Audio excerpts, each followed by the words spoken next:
Hello everyone, welcome to today's the Hindu analysis. My name is Sairam Sampath Rao. ఎలా ఉన్నారు అందరూ? బాగున్నారా? రైట్. మరి ఈరోజు హిందూ ఎనాలిసిస్లో మనం ఏ ఆర్టికల్స్ మాట్లాడుకుంటామో ఒకసారి చూద్దాం. తర్వాత మన హిందూ ఎనాలిసిస్లోకి వెళ్ళిపోదాం. ఒకసారి వినండి. సో ఈరోజు హిందూ ఎనాలిసిస్లో మనం మాట్లాడుకోబోయేటటువంటి ఆర్టికల్స్ చూడండి. మొత్తం 6 ఆర్టికల్స్ మనం మాట్లాడుకుంటాం. First article, prime minister briefed on missile issue, reviews defence situation. Very important article. India relocates embassy in Ukraine to Poland. Very important article again. Chilka Lake area to be off limits for motor boats. Important article amma, chala important article idi kuda. Government drug stores to sell nutraceuticals. Oka very important scheme gurinchi manam ee article lo maatladam. And next, Russia used phosphorus shells in Donbass attacks. Very important article again.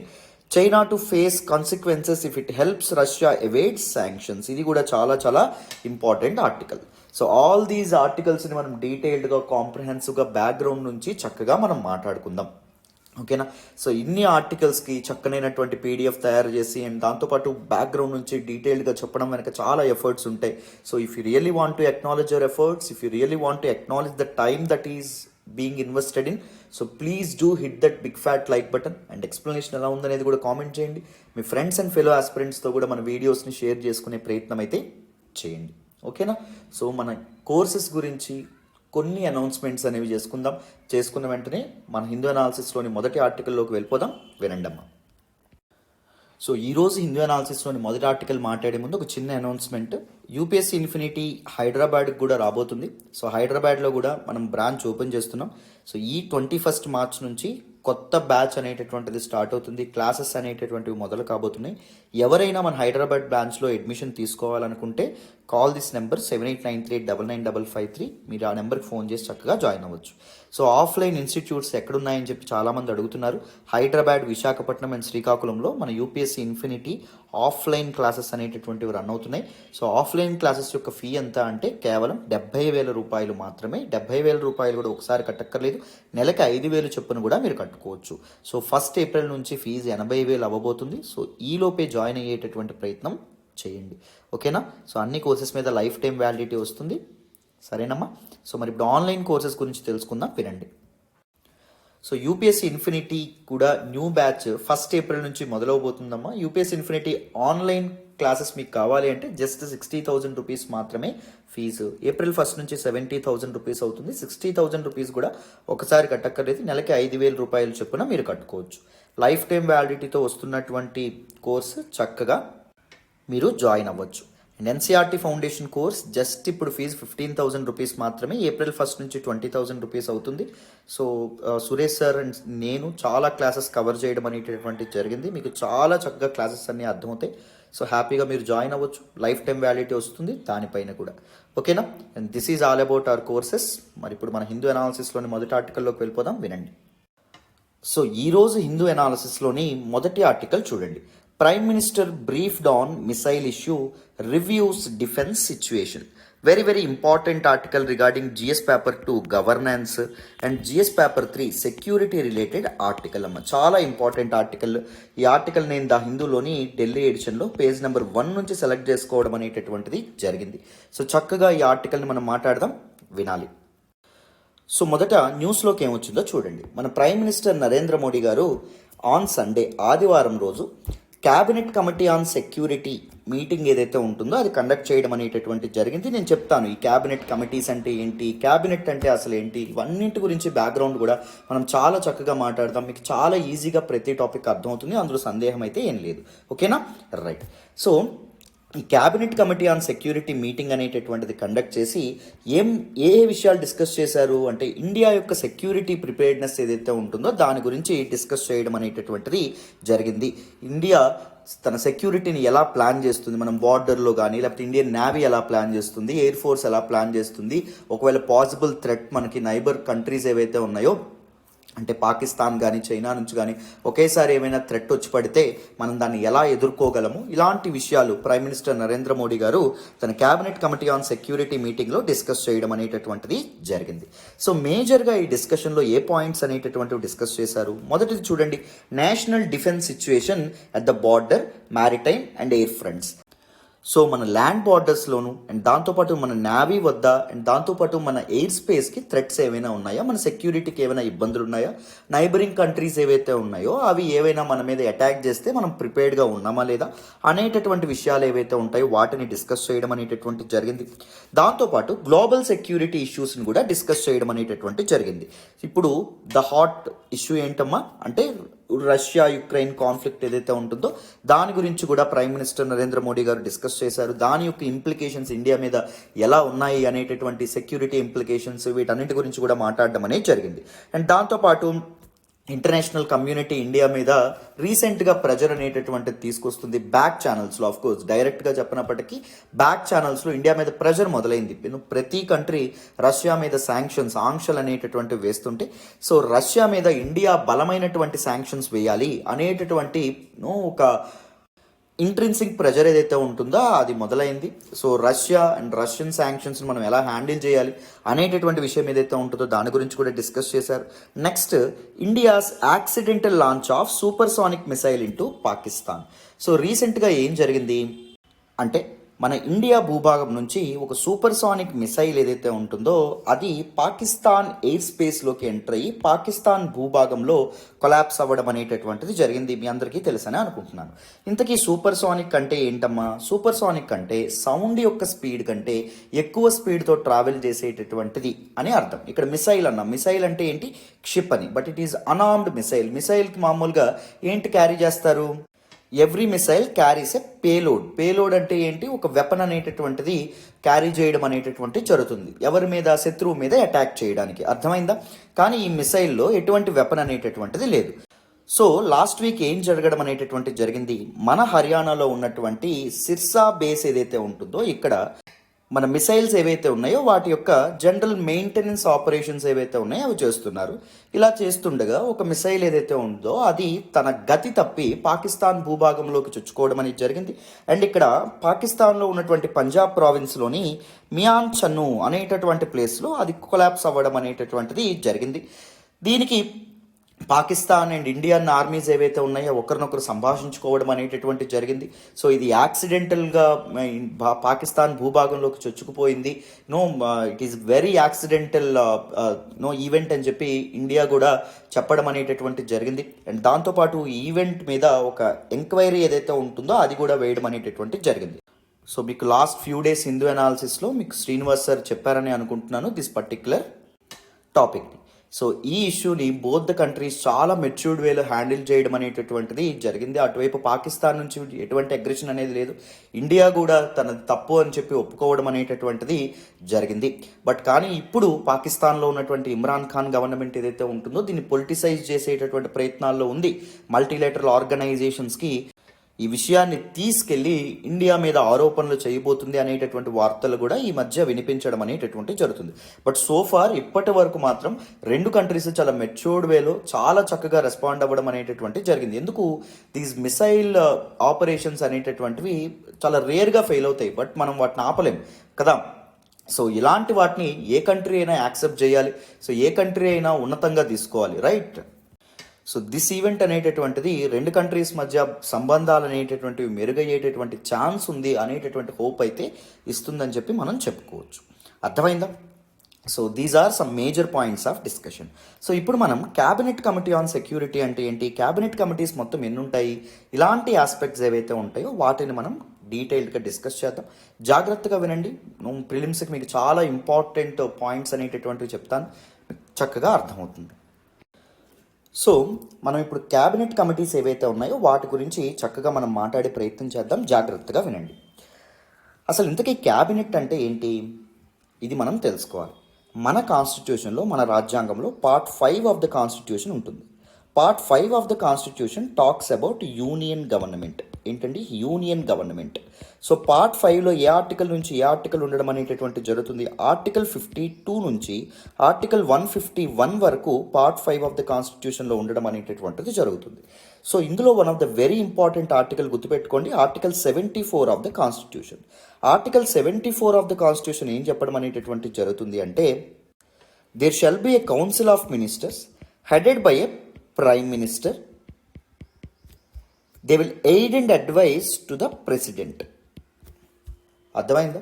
So council of ministers ఉంటారు. Council of మినిస్టర్స్కి హెడ్గా ఎవరు ఉంటారు? Prime minister ఉంటారు.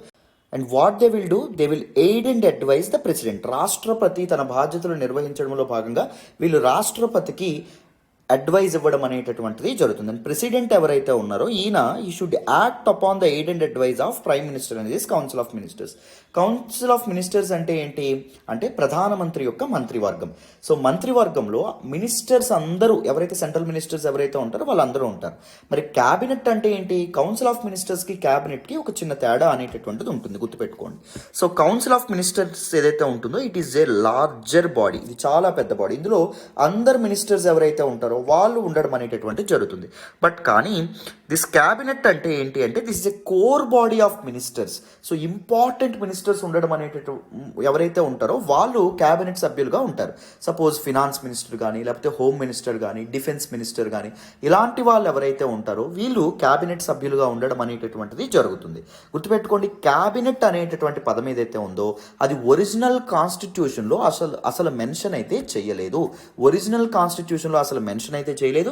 కానీ 44th constitutional amendment act ఏదైతే ఉంటుందో, 44వ రాజ్యాంగ సవరణ ఏదైతే ఉంటుందో దాని ద్వారా ఆర్టికల్ 352లో which talks about emergency provisions. So ఈ ఆర్టికల్ 352లో క్యాబినెట్ అనేటటువంటి పదాన్ని చేర్చడం అనేటటువంటిది జరిగింది. మీకు క్లారిటీ వచ్చిందని అనుకుంటున్నాను, రైట్? క్యాబినెట్ అనేటటువంటి పదం మన ఒరిజినల్ కాన్స్టిట్యూషన్లో అయితే మెన్షన్ చేయబడలేదు. ఓకేనా? కౌన్సిల్ ఆఫ్ మినిస్టర్స్ అనేటటువంటి పదం మెన్షన్ చేయబడిందా అంటే మెన్షన్ చేయబడింది. 44వ రాజ్యాంగ సవరణ ద్వారా అంటే రాజ్యాంగాన్ని సవరించి క్యాబినెట్ అనే పదాన్ని ఇంక్లూడ్ చేశారు. క్యాబినెట్ అనే పదం ఎన్నిసార్లు మన రాజ్యాంగంలో మెన్షన్ చేయబడింది? Only once. అది కూడా ఏ కాన్స్టిట్యూషనల్ అమెండ్మెంట్ యాక్ట్ ద్వారా ఇంట్రడ్యూస్ చేయబడింది? 44th constitutional amendment act. Very very very important. ఇలాంటివి మీకు ప్రిలిమ్స్లో అడగచ్చు, అందుకే నేను ఇవన్నీ కూడా చెప్పడం అనేటటువంటిది జరుగుతుంది, రైట్? సో ఇప్పుడు మనం క్యాబినెట్ అంటే ఏంటో అర్థం చేసుకున్నాం. మరి క్యాబినెట్ కమిటీస్ అంటే ఏంటి? They are actually institutional arrangements to reduce the work load of the cabinet. So cabinet సభ్యులు ఎవరైతే ఉంటారో వాళ్ళ యొక్క పనిని, వాళ్ళ మీద ఈ వర్క్ ప్రెషర్ ఏదైతే ఉంటుందో, వర్క్ లోడ్ ఏదైతే ఉంటుందో అది తగ్గించడానికి క్యాబినెట్ కమిటీ అనేటటువంటి ఒక అరేంజ్మెంట్ అనేటటువంటిది ఏర్పాటు చేశారు. There extra constitutional in nature. Extra constitutional simply mean they are not mentioned in the constitution. మన రాజ్యాంగంలో క్యాబినెట్ కమిటీస్ అనేటటువంటి పదం కానీ, క్యాబినెట్ కమిటీస్ యొక్క అరేంజ్మెంట్ ఆర్ ఆర్గనైజేషన్ గురించి మెన్షన్ చేశారా అంటే మెన్షన్ చెయ్యలేదు.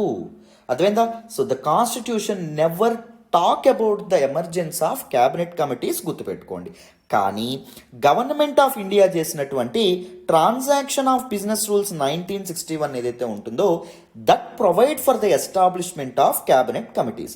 ఈ రూల్స్ అనేటటువంటివి చెప్తాయి ఎవరు ఈ క్యాబినెట్ కమిటీస్ని ఏర్పాటు చేస్తారు, ఎవరు ఈ క్యాబినెట్ కమిటీస్లో మెంబర్స్ని చూస్ చేసుకుంటారు, ఎవరు ఈ క్యాబినెట్ కమిటీస్ని రీషఫిల్ చేయొచ్చు, క్యాబినెట్ కమిటీస్ని యాడ్ చేయొచ్చా, క్యాబినెట్ కమిటీస్ని తగ్గించొచ్చా, ఈ పవర్స్ అన్నీ ఎవరి దగ్గర ఉంటాయి. అర్థమైందా? ఇవన్నీ ఎవరి దగ్గర ఉంటాయంటే ప్రైమ్ మినిస్టర్ దగ్గర ఉండడం అనేటటువంటి జరుగుతుంది.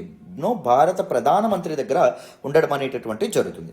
So according to the business transaction of business rules 1961 cabinet committees యొక్క పనితీరు ఉంటుంది. 1947లో భారతదేశానికి స్వాతంత్రం వచ్చినప్పుడు మొత్తం ఎన్ని క్యాబినెట్ కమిటీస్ ఉన్నాయంటే 2 ఉన్నాయమ్మా. మరి మనం ఇప్పుడు క్లాస్ చెప్పుకుంటున్న నాటికి ప్రజెంట్ 2022కి మొత్తం ఎన్ని ఉన్నాయంటే 8 ఉండడం అనేటటువంటి జరిగింది. 2019 ముందు 6 ఉండేవి. 2019 తర్వాత ప్రైమ్ మినిస్టర్ నరేంద్ర మోడీ గారు 2 అదర్ క్యాబినెట్ కమిటీస్ ఏవైతే ఉన్నాయో వాటిని కాన్స్టిట్యూట్ చేయడం అనేది జరిగింది. మొత్తం ఇప్పుడు 8 ఉండడం అనేటటువంటిది జరిగింది. So there will be 2 types of cabinet committees. One is standing cabinet committees that are permanent in nature. Ad hoc these are actually temporary in nature. అంటే ఏదైనా పర్టికులర్ ఇష్యూ అనేటటువంటిది నడుస్తోంది అనుకోండి, ఆ ఇష్యూని రిజాల్వ్ చేసేంత వరకు మాత్రమే దిస్ అడ్హాక్ లేదా టెంపరీ కమిటీస్ అనేటటువంటి ఉంటాయి. వెరాజ్ స్టాండింగ్ అని ఎందుకన్నాం? Standing that means they are permanent in nature. So some cabinet committees are permanent in nature. మొత్తం పర్మనెంట్ క్యాబినెట్ కమిటీస్ ఎన్ని ఉన్నాయండి? 8 ఉండడం అనేటటువంటిది జరిగింది. Very very very important. మీకు క్లియర్గా అర్థమైందని అనుకుంటున్నాను. సో ప్రైమ్ మినిస్టర్ ఎవరైతే ఉన్నారో ఈయన స్టాండింగ్ కమిటీస్ని కాన్స్టిట్యూట్ చేయడం అనేటటువంటి జరుగుతుంది. క్యాబినెట్ కమిటీస్ ఏవైతే ఉన్నాయో వాటి యొక్క ఫంక్షన్స్ని కూడా ఆయనే అసైన్ చేస్తారు. ఏ క్యాబినెట్ కమిటీ ఏ పనులు చేయాలి అనేటటువంటి విషయాన్ని కూడా ఎవరు చెప్తారు? ప్రైమ్ మినిస్టర్ గారే చెప్పడం అనేటటువంటిది జరుగుతుంది. He has the power to add or reduce the number of committees. So committees అనేటటువంటివి కొత్త క్యాబినెట్ కమిటీస్ని యాడ్ చేయొచ్చు, కొత్త అతనికి అవసరం లేదు అనిపిస్తే కొన్ని క్యాబినెట్ కమిటీస్ని సో ఆయన డిస్బాండ్ చేసేటటువంటి పవర్ కూడా ఆయన చేతుల్లో ఉండడం అనేటటువంటిది జరుగుతుందనమాట. ఇందాకే చెప్పాను కదా, 2019లో ప్రైమ్ మినిస్టర్ నరేంద్ర మోడీ గారు 2 కొత్త క్యాబినెట్ కమిటీస్ ఏవైతే ఉన్నాయో వాటిని కన్స్టిట్యూట్ చేయడం అనేటటువంటిది జరిగింది. సో వీటి యొక్క మెంబర్స్ ఒక్కొక్క కమిటీలో ఎంతమంది ఉంటారు? 3 to 8 మెంబర్స్ ఉండడం అనేటటువంటిది జరుగుతుంది. 3 నుంచి 8 మంది సభ్యులు ఉండడం అనేటటువంటిది జరుగుతుంది. సో యూజువల్గా దిస్ క్యాబినెట్ కమిటీస్లో క్యాబినెట్ సభ్యులే ఉంటారనమాట. యూజువల్గా the core team of ministers ఎవరైతే ఉంటారో వాళ్ళే వీటిలో మెంబర్స్గా ఉండడం అనేది జరుగుతుంది. కొన్నిసార్లు కానీ అదర్ మినిస్టర్స్ ఎవరైతే ఉంటారో, మినిస్టర్ ఆఫ్ స్టేట్ వీళ్ళందరూ ఉంటారు కదా, అదర్ మినిస్టర్స్ని దీనిలో ఇంక్లూడ్ చేయొచ్చా అంటే అది ప్రైమ్ మినిస్టర్ ఇష్టం అనమాట. ప్రైమ్ మినిస్టర్ తనకిష్టం వచ్చినటువంటి వ్యక్తిని క్యాబినెట్ కమిటీస్లో మెంబర్స్గా నియమించవచ్చు. బట్ యూజువల్గా ఎవరిని నియమించడం అనేటటువంటిది జరుగుతుంది? కోర్ మెంబర్స్ని నియమించడం అనేది జరుగుతుంది, who have expertise in that particular issue. ఓకేనా? So in case the prime minister is a member of a committee, he invariably presides over it. ఏదైనా క్యాబినెట్ కమిటీలో ప్రైమ్ మినిస్టర్ ఒకవేళ మెంబర్గా ఉన్నారనుకోండి, సో ఆయన తప్పకుండా ఆ కమిటీకి హెడ్గా ఎవరు ఉంటారు? ప్రైమ్ మినిస్టర్ ఉండడం అనేది జరుగుతుంది. If is a member of a particular committee, he is invariably presides over it. So ఆయన ఆటోమేటిక్గా ఆ కమిటీ యొక్క చైర్మన్ అయిపోవడం అనేటటువంటిది జరుగుతుంది. రైట్? క్లారిటీ వచ్చిందని అనుకుంటున్నాను. సో మొత్తం మనకి క్యాబినెట్ కమిటీస్ అనేటటువంటి 8 ఉన్నాయని చెప్పుకున్నాం కదా, ఆ 8 ఏంటో ఒకసారి చూద్దాం. చూడండి అన్న. So list of cabinet committees at present 2022కి మొత్తం ఈ క్లాస్ మనం చెప్పుకుంటున్నప్పటికీ 8 ఉండడం అనేటటువంటి జరిగింది. మొదటిది ఏంటో చూడండి, cabinet committee on appointments, very very important. So these army, air force, navy chiefs ఎవరైతే ఉంటారో ఆ చీఫ్స్ని అపాయింట్ చేయడం కానీ, లేకపోతే ఆర్బీఐ హెడ్స్ ఎవరైతే ఉంటారో, రిజర్వ్ బ్యాంక్ ఆఫ్ ఇండియా వాళ్ళని అపాయింట్ చేయడం కానీ, సర్వీస్ చీఫ్స్, మిలిటరీ ఆపరేషన్స్ యొక్క డైరెక్టర్ జనరల్స్ ఎవరైతే ఉన్నారో వాళ్ళని అపాయింట్ చేసేటటువంటి బాధ్యత క్యాబినెట్ కమిటీ అనే అపాయింట్మెంట్స్ ఏదైతే ఉంటుందో ఇది చూసుకోవడం అనేది జరుగుతుంది. దోస్ డెసిషన్స్ ఏవైతే ఉన్నాయో వాటిని ఈ క్యాబినెట్ కమిటీ నిర్ణయిస్తుంది అనమాట. సెకండ్ది చూడండి, cabinet committee on accommodation. So ఏ గవర్నమెంట్ ఆఫీస్ ఎక్కడ ఉండాలి, ఏ గవర్నమెంట్ ఆఫీస్ యొక్క లొకేషన్ అనేటటువంటిది ఎక్కడ ఉండాలి, ఇలాంటివి చూసుకునేటటువంటిది కమిటీ ఏంటి? Cabinet committee on accommodation, very very important. Third committee చూడండి, cabinet committee on economic affairs, very very important. So వీళ్ళు ఏం చేస్తారు? ఎకానమీ అనేది ఎలా రన్ అవుతుంది, ఎకానమీకి వచ్చేటటువంటి ప్రాబ్లమ్స్ ఏంటి, అర్థమైందా? అండ్ ఎలాంటి పాలసీస్ అనేటటువంటివి తీసుకురావాలి, ఇలాంటి నిర్ణయాలన్నీ cabinet committee on economic affairs ఏదైతే ఉంటుందో ఇది తీసుకోవడం అనేది జరుగుతుంది. Cabinet committee on parliamentary affairs, parliamentary affairs అంటే పార్లమెంటరీ సెషన్స్ ఎప్పుడు సమన్ అవ్వాలి, పార్లమెంటరీ సెషన్స్ ఎప్పుడు ఎండ్ అవ్వడం అనేది జరగాలి, గవర్నమెంట్ యొక్క బిజినెస్, పార్లమెంట్లో గవర్నమెంట్ ప్రభుత్వంలో ఉండేటటువంటి సభ్యులు కానీ ఎలా నడుచుకోవాలి, ఇలాంటి విషయాలు. అండ్ స్టేట్ లెజిస్లేచర్స్, రాష్ట్రాల చట్టసభలు ఏవైతే ఉంటాయో అవి చేసినటువంటి చట్టాలు if they are inconsistent with centre చేసినటువంటి చట్టాలకి వ్యతిరేకంగా ఉన్నాయనుకోండి. సపోజ్ ఒక ఎగ్జాంపుల్ చూద్దాం. మనకి నీట్ ఇష్యూ అనేటటువంటిది రీసెంట్గా జరగడం అనేది జరుగుతుంది. సో నీట్ అనేటటువంటిది ఆల్ ఇండియా మెడికల్ ఎంట్రన్స్ ఎగ్జామ్గా ఉండడం అనేది అండర్ గ్రాడ్యుయేట్ ప్రోగ్రామ్స్కి మెడికల్ ఎంట్రన్స్ ఎగ్జామ్స్గా సెంట్రల్ గవర్నమెంట్ ఒక చట్టం తీసుకొచ్చింది. కానీ తమిళనాడు గవర్నమెంట్ రీసెంట్గా ఏం చేసింది? నీట్ ఎగ్జామ్షన్ బిల్ని తీసుకొచ్చింది. అంటే నీట్ మా తమిళనాడు స్టేట్కి వర్తించకుండా చేయండి, మేము వ్యతిరేకం నీట్కి అని తీసుకురావడం అనేది జరిగింది. సో స్టేట్ లెజిస్లేచర్ చేసినటువంటి ఈ చట్టాలు ఏవైతే ఉన్నాయో వాటి మీద deliberations this particular cabinet committee on parliamentary affairs వాళ్ళు ఎవరైతే ఉంటారో వాళ్ళు చూసుకోవడం అనేటటువంటిది జరుగుతుంది. అర్థమైందా? Next, cabinet committee on political affairs. దీన్ని మనం ఏమంటామంటే సూపర్ క్యాబినెట్ అనేటటువంటి పేరుతో కూడా పిలుస్తాం. It is one of the most important cabinet committee of all and అన్నింట్లోకెల్లా very important. So domestic and foreign affairs ఏవైతే ఉంటాయో వాటికి సంబంధించినటువంటి పొలిటికల్ డెసిషన్స్ ఏవైతే ఉన్నాయో వాటిని తీసుకోవడం అనేటటువంటి జరుగుతుంది. If a particular state government is constantly criticising central government అనుకోండి, లేకపోతే ఏదైనా స్టేట్ మాకు కావాల్సిన ఫండ్స్ రావట్లేదు అని చెప్పి పొలిటికల్గా వ్యతిరేకంగా వెళ్ళారనుకోండి, సో అప్పుడు గవర్నమెంట్స్ ఆ రాష్ట్రం గురించి ఇప్పుడు ప్రత్యేక హోదా ఇవ్వడాలు ఏవైతే ఉంటాయో ఇలాంటి విషయాల్ని cabinet committee on political affairs ఏదైతే ఉంటుందో వాళ్ళు డిస్కస్ చేయడం అనేటటువంటిది జరుగుతుంది. నెక్స్ట్ మన పాయింట్ ఆఫ్ డిస్కషన్, ఇప్పుడు మనం దేని గురించి మాట్లాడుతున్నాం, క్యాబినెట్ కమిటీ ఆన్ సెక్యూరిటీ గురించి కదా మాట్లాడుకున్నాం. ప్రైమ్ మినిస్టర్ నరేంద్ర మోడీ గారు ఆదివారం cabinet committee on security meeting కదా కండక్ట్ చేశారని చెప్పుకున్నాం. So cabinet committee on security ఏదైతే ఉంటుంది దేని మీద డిస్కస్ చేస్తుంది, internal external security implication, security threats ఏవైతే ఉన్నాయో వాటి గురించి డిస్కస్ చేస్తారు. సో ఇంటర్నల్గా ఇప్పుడు సపోజ్ నార్త్ ఈస్ట్లో ఇన్సర్జెన్సీ జరుగుతుంది, లేకపోతే నక్సలిజము, మావోయిస్టులు, వీళ్ళ నుంచి అగ్రెషన్ అనేటటువంటిది ఉండే ప్రమాదం ఉంది, ఖలిస్తాన్, లేకపోతే ఇంటర్నల్గా సమ్ టెర్రరిస్ట్ గ్రూప్స్, కాశ్మీర్లో టెర్రరిస్ట్ గ్రూప్స్ రైజ్ అవ్వడం. సో ఇలాంటి ఇష్యూస్ గురించి డిస్కస్ చేస్తారు. అండ్ దాంతోపాటు ఎక్స్టర్నల్ సెక్యూరిటీ థ్రెట్స్ కూడా, సపోజ్ మనకి చైనా అటాక్ చేసిన, పాకిస్తాన్ నుంచి థ్రెట్ ఉన్న వాటి గురించి, లేకపోతే మన న్యూక్లియర్ పవర్, న్యూక్లియర్ ఆర్సెనల్ అనేటటువంటిది, లేకపోతే డిఫెన్స్ ఎక్విప్మెంట్ ఎవరి దగ్గర నుంచి మనం కొనుక్కోవాలి, ఇలాంటి విషయాలు ఏవైతే ఉంటాయో వాటి గురించి వీళ్ళు డెలిబరేషన్స్, డిస్కషన్స్ చేయడం అనేటటువంటిది జరుగుతుంది. నాన్న cabinet committee on investment and growth చూడండి, ఈ 7th and 8th ఈ రెండింటినే ప్రైమ్ మినిస్టర్ నరేంద్ర మోడీ గారు 2019లో కన్స్టిట్యూట్ చేయడం అనేటటువంటి జరిగింది, కొత్తగా యాడ్ చేయడం అనేటటువంటి జరిగింది. సో 2019 ముందు ఎన్ని ఉండేవి, 6 ఉండేవి. 2019 తర్వాత కొత్తగా 2 యాడ్ అవ్వడం అనేది జరిగింది. సో దేశంలో విదేశీ పెట్టుబడులు అనేటటువంటివి రావడానికి అండ్ ఇన్ఫ్రాస్ట్రక్చర్, మ్యానుఫ్యాక్చరింగ్ యూనిట్స్ ఏవైతే ఉంటాయో అవి పెంచేటటువంటి విధంగా డెసిషన్స్ ఏవైతే ఉన్నాయి, స్కీమ్స్ ఎలాంటివి తీసుకురావాలి, సపోజ్ మనకి ప్రొడక్షన్ లింక్డ్ ఇన్సెంటివ్ స్కీమ్ అని ఇన్వెస్ట్మెంట్స్ పెంచడానికే కదా. సో వాటి గురించి వీళ్ళు డెసిషన్ తీసుకుంటారు. Cabinet committee on employment and skill development, so employment generation అనేటటువంటిది ఎలా మనం స్పర్ చేయాలి, ఎలా ఇంప్రూవ్ చేయాలి, అండ్ మనకి యూత్కి skill development programmes, skill development schemes ఏవైతే ఉన్నాయో అవి ఏ విధంగా ముందుకు తీసుకురావాలి, ఏ ఇనిషియేటివ్స్ తీసుకురావడం వల్ల పీపుల్కి ఎంప్లాయ్మెంట్ అనేటటువంటిది దొరుకుతుంది. ఇవన్నీ ఈ cabinet committee on employment and skill development వాళ్ళు డిస్కస్ చేయడం అనేటటువంటిది జరుగుతుంది. ఓకేనా, రైట్. సో మొత్తం మనకి ఎన్ని ఉన్నాయి, 8 cabinet committees, standing cabinet committees ఉండడం అనేటటువంటిది జరిగింది. ఈ 8లో 6 కమిటీస్కి ప్రైమ్ మినిస్టర్ నరేంద్ర మోడీ గారే హెడ్గా ఉండడం అనేది జరిగింది. బట్ కానీ ఓన్లీ 2 కమిటీస్ ఏవైతే ఉన్నాయో వాటికి మాత్రం ప్రైమ్ మినిస్టర్ హెడ్గా లేరు. ఏంటండి ఆ 2 కమిటీస్ చూడండి. మొదటిది ఏంటి అంటే cabinet committee on accommodation. Cabinet committee on అకామిడేషన్కి హెడ్గా ప్రైమ్ మినిస్టర్ నరేంద్ర మోడీ గారు లేరు. అండ్ దాంతోపాటు cabinet committee on parliamentary affairs, దీనికి కూడా ప్రైమ్ మినిస్టర్ గారు హెడ్గా లేరమ్మ. సో క్యాబినెట్ కమిటీ ఆన్ అకామిడేషన్కి ప్రైమ్ మినిస్టర్ గారు హెడ్గా లేరు అని చెప్పడం ద్వారా నేనేం చెప్తున్నాను ఇక్కడ, సో ప్రైమ్ మినిస్టర్ గారు he is not a member of this cabinet committee on accommodation. ఒకవేళ మెంబర్ అయి ఉంటే ఆయన president, it is inevitable, it is invariably he will presides over the committee. So cabinet committee on parliamentary అఫైర్స్లో సభ్యులుగా ఎవరు లేరు, prime minister లేరు. ఒకవేళ ఉండుంటే ఆయన హెడ్ అవ్వడం అనేటటువంటిది జరిగేది. సో దీస్ ఫ్యాక్ట్స్ అనేటటువంటివి మీరు చక్కగా గుర్తుపెట్టుకోవాలి. క్లారిటీ వచ్చిందని అనుకుంటున్నాను. నెక్స్ట్ చూడండి. So look at what are the advantages of this cabinet committees. ఈ క్యాబినెట్ కమిటీస్ యొక్క అడ్వాంటేజెస్ ఏంటో మనం తెలుసుకుందాం. చూడండి, సో క్యాబినెట్ యొక్క వాల్యుబుల్ టైం అనేటటువంటిది సేవ్ అవుతుంది. కొంతమంది కొన్ని విషయాల మీద డిస్కషన్స్ అనేవి చేస్తే కొంతమంది వేరే విషయాల మీద డిస్కస్ చేయడం వల్ల, సో అందరూ కలిసి ఒక విషయం మీద మీట్ అవ్వడం వల్ల చాలా టైం వేస్ట్ అవుతుంది కదా. సో అలాగే ఎవరికైతే ఏ విషయంలో ఎక్స్పర్టీస్ ఉందో వాళ్ళందరూ కలిసి ఒక విషయం మీద డిస్కస్ చేయడం కరెక్ట్. సో దానివల్ల చాలా టైం సేవ్ అవుతుంది. అండ్ దాంతోపాటు వర్క్ లోడ్ అనేటటువంటిది, క్యాబినెట్ మినిస్టర్స్ మీద వర్క్ లోడ్ కూడా తగ్గడం అనేటటువంటిది జరుగుతుంది.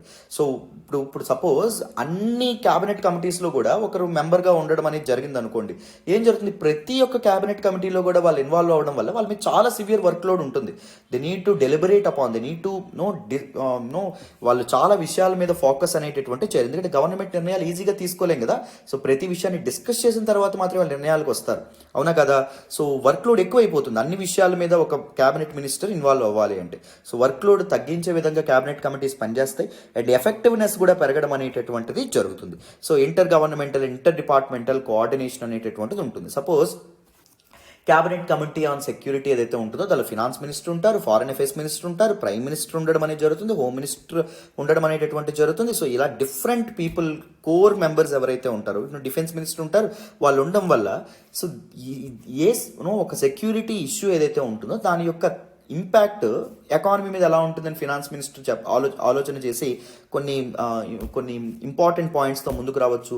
సో అదర్ కంట్రీస్తో రిలేషన్స్ని అది ఎలా ఇంపాక్ట్ చేస్తుంది అని చెప్పి ఫారెన్ అఫైర్స్ మినిస్టర్ ముందుకు రావచ్చు. సో ఇలా different ministries people and different governmental departments కలిసి వర్క్ చేయడం వల్ల ఎఫెక్టివ్గా పాలసీస్ అనేవి మనం తయారు చేయొచ్చు, అవునా కదా. Next expertise. సో ఏ మినిస్టర్ దేనిలో ఎక్స్పర్టీజ్ ఉంటుందో, ఏ మినిస్టర్కి దేనిలో ఆయనకి నాలెడ్జ్ అనేది ఉంటుందో దానిలో ఆ క్యాబినెట్ను దానికి సంబంధించినటువంటి క్యాబినెట్ కమిటీలో ఆ వ్యక్తిని మనం ఇంక్లూడ్ చేయగలిగితే, పెట్టగలిగితే ఏం జరుగుతుంది, బెటర్ ఇదేదైతే ఉంటుందో అవుట్కమ్ అనేటటువంటిది వస్తుంది. అవునా కదా? Deep scrutiny. So these committees ఏవైతే ఉన్నాయో ఈ కమిటీస్ అనేటటువంటివి డీప్గా ఎగ్జామైన్ చేయొచ్చు డిఫరెంట్ పాలసీస్ గురించి. అండ్ దాంతోపాటు this will also ensure effective coordination. So ఒక్కొక్క పాలసీని చాలా చక్కగా పరీక్షించి ఒక డెసిషన్కి రావచ్చు. Keep a check on arbitrary actions by ministers. So ఒక్క వ్యక్తి మాత్రమే డిసిషన్ తీసుకున్నారనుకోండి, సపోజ్ ఈ సెక్యూరిటీకి సంబంధించినటువంటి విషయాలు ఓన్లీ హోమ్ మినిస్టర్ కానీ లేకపోతే only this man defence minister కానీ నిర్ణయాలు తీసుకోవడం అనేటటువంటి జరుగుతుంది అనుకోండి, వాళ్ళు యథేచ్ఛగా నిర్ణయాలు తీసుకునే అవకాశం ఉంది. అదే ఒక క్యాబినెట్ కమిటీలో పెడితే మీకు డబుల్ ఒపీనియన్ వస్తుంది. అవునా కదా? సో ఒకరు చెప్పేటటువంటి ఒపీనియన్ ఇంకొకరు కాంట్రాడిక్ట్ చేయొచ్చు. They will come up with the negatives of a particular decision. So అప్పుడు ఏముంటుంది, చెక్స్ అండ్ బ్యాలెన్సెస్ ఎన్ష్యూర్ అవ్వడం అనేటటువంటిది జరుగుతుంది. సో సెకండ్ ఒపీనియన్ అనేటటువంటిది చాలా ఉపయోగపడుతుంది పాలసీ మేకింగ్లో. అవునా కదా? రైట్.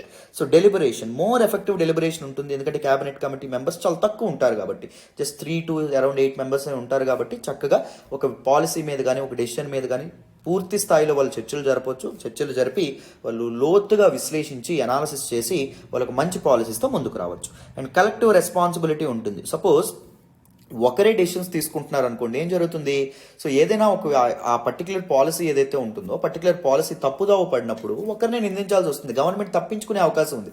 మా తప్పేం లేదు, ఆ మినిస్టర్ గారు అలా నిర్ణయం తీసుకున్నారని చెప్తారు.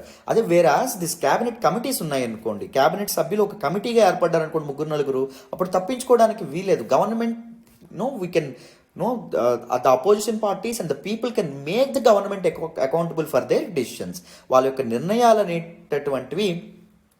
నిర్ణయాలకి వాళ్ళు అకౌంటబుల్గా ఉండేటటువంటి విధంగా కూడా ఎన్ష్యూర్ చేయడంలో మనకి క్యాబినెట్ కమిటీస్ ఏవైతే ఉంటాయి ఉపయోగపడడం అనేటటువంటిది జరుగుతుంది. నేను ఇవన్నీ ఎందుకు ఇక్కడ ఇంక్లూడ్ చేస్తున్నాను, బికాస్ మీరు మెయిన్స్ ఆన్సర్ రైటింగ్లో ఇవన్నీ మీకు చాలా ఉపయోగపడడం అనేది జరుగుతుంది. అందుకే చాలా చక్కగా మనం చెప్పుకోవడం అనేది జరుగుతుంది. ఇన్ డెప్త్ మనం వీటిని డిస్కస్ చేయడం అనేటటువంటిది జరుగుతుంది. ఓకే, నాకు క్లారిటీ వచ్చిందని అనుకుంటున్నాను. మరి క్యాబినెట్ కమిటీస్ గురించి అడ్వాంటేజెస్ తెలుసుకుందాం. క్రిటిసిజం ఏమీ లేదా, నెగిటివ్స్ కాన్స్ ఏమీ లేవా, అవి కూడా తెలుసుకోవాలి కదా. ఎందుకంటే మనం ఎగ్జామ్లో రాసేటప్పుడు సో బోత్ ప్రోస్ రాయాలి అండ్ దాంతోపాటు కాన్స్ కూడా రాయాలి ఒక మెయిన్స్లో క్వశ్చన్స్ అనేవి అపియర్ అయితే. రైట్. సో క్రిటిసిజం చూద్దాం, చూడండి. So look at this criticism of cabinet committees. కొన్నిసార్లు these cabinet committees are established on trivial issues. Trivial అంటే మైనర్ అండి, వెరీ స్మాల్, చాలా చిన్న ఇష్యూస్ గురించి కూడా ఏం చేస్తారు, ఈ క్యాబినెట్ కమిటీస్ని ఎస్టాబ్లిష్ చేయడం అనేటటువంటి జరుగుతుంది. There is no need for separate cabinet committee for a particular issue. కానీ క్యాబినెట్ కమిటీస్ని ఎస్టాబ్లిష్ చేసి క్యాబినెట్ కమిటీస్ ఏవైతే ఉంటాయో I'm not talking about the standing cabinet committees. Permanent cabinet committees గురించి నేను చెప్పట్లా. అడ్ హాక్ క్యాబినెట్ కమిటీస్ ఉన్నాను చూసారా, టెంపరీ ఆస్పెక్ట్స్, టెంపరీ విషయాలు ఏవైతే ఉంటాయో వాటి గురించి అపాయింట్ చేసేటటువంటి కమిటీస్. సో వాటిని అనవసరంగా ఏర్పాటు చేయడం అనేటటువంటిది జరుగుతుంది. అదొక క్రిటిసిజం అని చెప్తారు. And junior ministers are rarely appointed. చెప్పాను కదా, ఈ క్యాబినెట్ కమిటీస్లో ఎక్కువగా profound and sound political background ఉండేటటువంటి వ్యక్తుల్ని మాత్రమే క్యాబినెట్ కమిటీస్లో నియమించడం అనేటటువంటిది జరుగుతుంది. జూనియర్ మినిస్టర్స్ ఎవరైతే ఉన్నారో వాళ్ళని చాలా రేర్గా అపాయింట్ చేస్తారు. అండ్ దాంతోపాటు అదర్ ఇంపార్టెంట్ క్రిటిసిజం చూడండి, నో రెగ్యులర్ మీటింగ్స్ రెగ్యులర్గా కండక్ట్ చేయరు అనేటటువంటి క్రిటిసిజం కూడా ఉంది. And memberships depend more on political considerations. So membership of A committee political considerations ద్వారా తీసుకోవడం అనేటటువంటిది జరుగుతుంది. అర్థమైందా? సో ఎలక్షన్స్ ఉన్నాయనుకోండి, పలానా పర్టిక్యులర్ స్టేట్లో ఆ స్టేట్కి చెందినటువంటి వ్యక్తిని క్యాబినెట్ కమిటీలో మెంబర్గా చేయడం అనేటటువంటిది జరుగుతుంది. ఎందుకంటే అక్కడ లోకల్ నియోజకవర్గంలో అండ్ ఆ రాష్ట్రంలో ఉన్నటువంటి పీపుల్కి they will give you these political parties at the center, the government in the center will give a message. So మీ రాష్ట్రానికి చెందినటువంటి వ్యక్తికి మేము ఇంపార్టెన్స్ ఇచ్చాను చూడండి అనే మెసేజ్ ఇవ్వడానికి కూడా ఈ మెంబర్షిప్స్ని సో పొలిటికల్గా వాడుకోవడం అనేటటువంటిది జరుగుతుంది. So these are some negative points of cabinet committees. Clarity వచ్చిందని అనుకుంటున్నాను. బ్యాక్గ్రౌండ్ నుంచి డీటెయిల్గా ఇన్డెప్త్ డిస్కస్ చేయడం అనేటటువంటి జరిగింది. కొత్త విషయాలు మీరు నేర్చుకున్నారనే అనుకుంటున్నాను. రైట్. సో మరి నెక్స్ట్ ఆర్టికల్ మాట్లాడదాం, డీటెయిల్గా ఇన్డెప్త్ ఇలాగే మాట్లాడదాం, జాగ్రత్తగా వినండి. ఈ రోజు హిందూ ఎనాలిసిస్లో మనం మాట్లాడుకునే నెక్స్ట్ ఆర్టికల్ చూడండి అమ్మా. India relocates embassy in Ukraine to Poland. Very important article regarding GS paper 2 international ఇష్యూస్లో మనం మాట్లాడుకోవడం అనేటటువంటి జరుగుతుంది. ఈ ఆర్టికల్ నేను ద హిందూలోని ఢిల్లీ ఎడిషన్లో పేజ్ నెంబర్ 1 నుంచే సెలెక్ట్ చేసుకోవడం అనేటటువంటి జరిగింది. జాగ్రత్తగా వింటే క్లియర్గా ఈ ఆర్టికల్ని ఎక్స్ప్లెయిన్ చేసే ప్రయత్నం చేస్తాను. మీకు చాలా ఈజీగా అర్థమవుతుంది. ఈ ఆర్టికల్ కూడా జాగ్రత్తగా వినండి. సో మీ అందరికీ తెలుసనే అనుకుంటున్నాను. కరెక్ట్గా 20 రోజుల ముందు ఫిబ్రవరి 24వ తారీఖు 2022 రష్యన్ ప్రెసిడెంట్ అయినటువంటి వ్లాడిమిర్ పుతిన్ ఉక్రెయిన్ మీద మిలిటరీ ఆపరేషన్ ఏదైతే ఉంటుందో సైనిక చర్యకి పిలుపునివ్వడం అనేటటువంటిది జరిగింది. అయితే ఆ రోజు నుంచి ఇప్పటి వరకు Russian military forces and Russian arm forces Ukraine మీద ఎడతెరిపి లేకుండా, ఎటువంటి బ్రేక్ లేకుండా బాంబ్ షెల్లింగ్స్ అండ్ దాంతోపాటు మిసైల్ అటాక్స్తో సివియర్గా విరుచుకుపడ్డం అనేటటువంటిది జరుగుతుంది. మీ అందరికీ తెలుసనే అనుకుంటున్నాను. చాలామంది ప్రజలు ప్రాణాలు కోల్పోతున్నారు అండ్ దానిలో మన ఇండియన్ స్టూడెంట్ కూడా ఒకరు ప్రాణాలు కోల్పోవడం అనేటటువంటిది జరిగింది. అండ్ చాలామంది యుక్రెయినియన్ నేషనల్స్ ఎవరైతే ఉంటారో, ఉక్రెయినియన్ పౌరులు ఎవరైతే ఉంటారో వాళ్ళు రెఫ్యూజీస్గా, శరణార్థులుగా వేరే దేశాలకి పారిపోవడం అనేటటువంటిది జరుగుతుంది. అండ్ యుక్రెయిన్లో ఇరుక్కుపోయినటువంటి ఇండియన్ స్టూడెంట్స్ ఎవరైతే ఉన్నారో వాళ్ళని ఎవాక్యుయేట్ చేసేటటువంటి క్రమంలో ఇండియా ఆపరేషన్ గంగా అనేటటువంటి ప్రోగ్రామ్ కూడా సక్సెస్ఫుల్గా చేపట్టడం అనేటటువంటిది జరిగింది. అవునా? అయితే ఇప్పుడు రష్యన్ ఫోర్సెస్ ఏవైతే ఉన్నాయో అవి ఆల్ యుక్రెయినియన్ సిటీస్ మీద తమ పట్టు సంపాదించడానికి ఇంచ్ బై ఇంచ్ క్లోజ్ అవ్వడం అనేటటువంటిది జరుగుతుంది. క్యాపిటల్ సిటీ ఆఫ్ యుక్రెయిన్ అయినటువంటి కీవ్ ఏదైతే ఉంటుందో, Russia is at the wedge of occupying the capital city of Ukraine, that is Kiev. Occupy చేయడానికి చాలా దగ్గరలో ఉంది. ఇండియన్ గవర్నమెంట్ ఏం డిసైడ్ అవ్వడం అనేటటువంటి జరిగింది అంటే, ఇండియన్ ఎంబసీ అండ్ కాన్సులేట్ ఏదైతే ఉంటుందో అక్కడ ఉండేటటువంటి అఫీషియల్స్ని బార్డర్ కంట్రీ అయినటువంటి యుక్రెయిన్కి బార్డర్ కంట్రీ అయినటువంటి పోలాండ్ ఏదైతే ఉంటుందో పోలాండ్కి పంపించాలి అని చెప్పి అనుకుంటున్నారన్నమాట. అర్థమైందా? ఎందుకు అంటే ensuring their safety, our official safety is also the responsibility of our government, right? ఈ డెసిషన్ ఎప్పుడు తీసుకోవడం అనేటటువంటి జరిగింది. వెస్టర్న్ యుక్రెయినియన్ సిటీ అయినటువంటి వీవ్ ఏదైతే ఉంటుందో, పోలాండ్ బార్డర్లో ఉన్నటువంటి, ఇది పోలాండ్ బార్డర్లో ఉన్నటువంటి వీవ్ సిటీ ఏదైతే ఉందో సిటీ చూడండి. ఈ సిటీ మీద రష్యా అనేటటువంటిది బాంబ్ షెల్లింగ్స్తో విరుచుకుపడ్డం అనేటటువంటిది జరిగింది. మిసైల్ దాడులతో విరుచుకుపడ్డం అనేటటువంటి జరిగింది. ఈ వీవ్ దగ్గర మన ఎంబసీ అఫీషియల్స్ ఎవరైతే ఉన్నారో రీసెంట్గా ఒక క్యాంప్ ఆఫీస్ ఏర్పాటు చేశారు. ఎందుకు? ఉక్రెయిన్లో స్ట్రాండెడ్ అయినటువంటి, ఇరుక్కున్నటువంటి భారత విద్యార్థులు ఎవరైతే ఉంటారో వాళ్ళకి క్షేమంగా పోలాండ్ బార్డర్ ఏదైతే ఉంటుందో ఉక్రెయిన్ నుంచి పోలాండ్కి తరలించి పోలాండ్ నుంచి ఇండియాకి పంపించేటటువంటి ప్రోగ్రామ్ ఏదైతే ఉంటుందో దాన్ని చేపట్టడం కోసం. వీవ్ సిటీ మీద ఎప్పుడైతే రష్యా అటాక్స్ అనేటటువంటివి చేయడం మొదలుపెట్టిందో ఇండియన్ ఎంబసీ ఏదైతే ఉంటుందో దాన్ని పోలాండ్కి తరలించేటటువంటి ఆలోచనలో ఉన్నామని చెప్పి మన గవర్నమెంట్ ప్రకటించడం అనేటటువంటిది జరిగింది. దాంతోపాటు రీసెంట్ టైమ్స్లో గవర్నమెంట్ ఆఫ్ ఇండియా చేపట్టినటువంటి one of the very important evacuation mission, that is operation గంగాని కూడా వైండ్ డౌన్ చేయడం అనేటటువంటి జరుగుతుంది. క్లోజ్ చేస్తున్నాము. అరౌండ్ 20,000 ఇండియన్ స్టూడెంట్స్ని నైబరింగ్ 4 కంట్రీస్ నుంచి మేము ఇండియాకి చేర్చడం అనేటటువంటిది జరిగింది అని చెప్పి గవర్నమెంట్ తమ స్టేట్మెంట్ కూడా ఇవ్వడం అనేటటువంటిది జరిగింది. What are those neighbouring countries? Poland, Slovakia, Hungary and Romania, right? ఈ విషయాలు అనేటటువంటివి దిస్ పర్టిక్యులర్ ఆర్టికల్లో డిస్కస్ చేయడం అనేటటువంటిది జరిగింది. ఒకసారి ఆపరేషన్ గంగా గురించి నేను ఆల్రెడీ ఎక్స్ప్లెయిన్ చేశాను లాస్ట్ హిందూ అనాలిసిస్లో.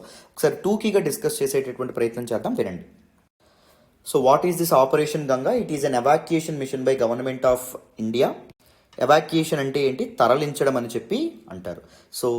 యుక్రెయిన్లో చిక్కున్నటువంటి ఇండియన్ స్టూడెంట్స్ ఎవరైతే ఉంటారో, ఇండియన్ నేషనల్స్ ఎవరైతే ఉంటారో వాళ్ళని ఇండియాకి తిరిగి తీసుకురావడానికి, ఇండియాకి తిరిగి తరలించడానికి ఈ మిషన్ ఏదైతే ఉంటుందో దాన్ని చేపట్టడం అనేది జరిగింది. చూడండి, to bring back all the Indian nationals stranded in Ukraine.